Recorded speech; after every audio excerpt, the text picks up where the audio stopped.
I want to say again that we cannot be talking about a nation under construction when we have nepotic appointments in this country.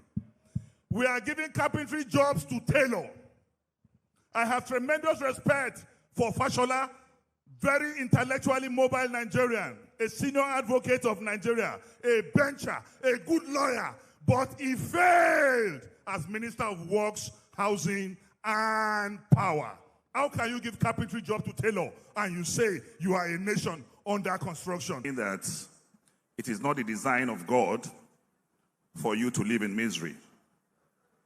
It is also not the intent of God for you to be poor. In fact, God's purpose for you is to live in surplus. Philippians 4:19. Having said that, I want to say that we do not lack laws in this country. We have a lot of them. But what we lack in constructing a nation is the machinery, the cement, the manpower. And using myself as an example, I will talk solutions. First, you cannot be a country under construction when individuals are stronger than institutions.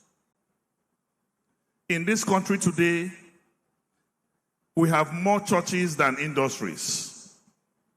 You cannot be a nation under construction when you have more churches than industries.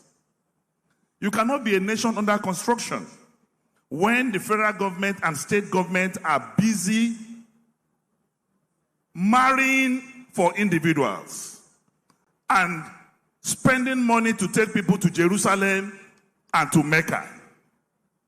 Religion is private. Religion is personal. When you get to heaven, it is going to be you and your God. No third party, no federal government. If federal government cannot assist you in heaven, why are they assisting you on earth by going to Mecca or going to Jerusalem? And I'm yet to read in any of our holy books that if you do not go to Mecca or Jerusalem, you will not make heaven.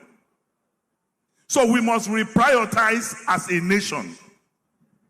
We must build our institutions.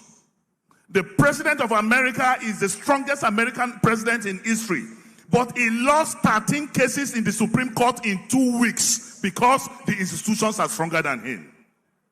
The reverse is the case in Nigeria, where the President of the Federal Republic of Nigeria, Bola Ahmed Tinubu, through his spokesperson, told Nigerians that the President have called EFCC chairman to restore the bank account of Osun State. The President should have no power over any institution, EFCC, NNPC, CBN, or INEC.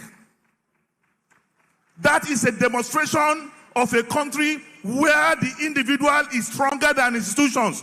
Why will he call EFCC to go and restore order? He has no such powers.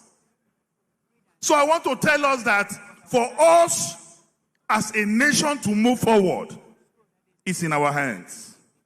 Election is coming again. Choose between the people and a Milocom. If it is coronation, you go left. But if it is about the people, you go right.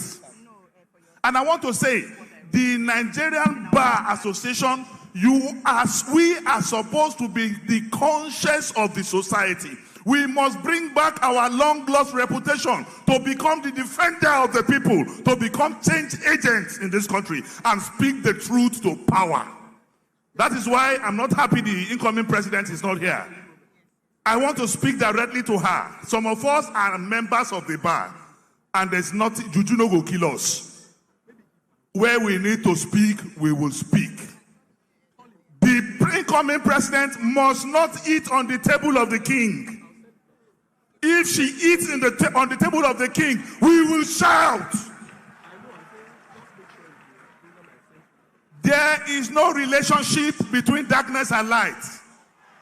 The bar is the bar. We hope and pray that she will help us to speak truth to power, to defend the commoners in this country, to defend the poor people of the Federal Republic of Nigeria. She must be a Joseph. She must not sleep with Potiphar's wife. She must not. Thank you. Thank you very much. Thank you. Finally, please. Finally, the judiciary. When I want to speak, they say, no, you can't speak against the judiciary. You are a lawyer. Unfortunately, the truth have no volume. If you reduce it, it's no longer the truth. If you increase it, there's no longer the truth. So I will speak the truth. In this country, the Court of Appeal gave a judgment and said a matter should be still until they decide in October what they will do. A judge of the High Court, against the pronouncement and order of the Appeal Court, went ahead in Abuja to give a judgment against what the Appeal Court have said. That judge is still there. He has not been invited by NJC. He has not been suspended. He is still moving around. Very soon, maybe he will be elevated. Senator. Judges like Ipeme that are still in our system, the NJC and the leaders of the CJN, they must sit up. We must have justice. Without justice, there is no peace. Without peace, there can be no construction. Thank you. Thank you very much. Thank you very much, distinguished senator. Thank you, Mr. Mr. Isaac. Now we're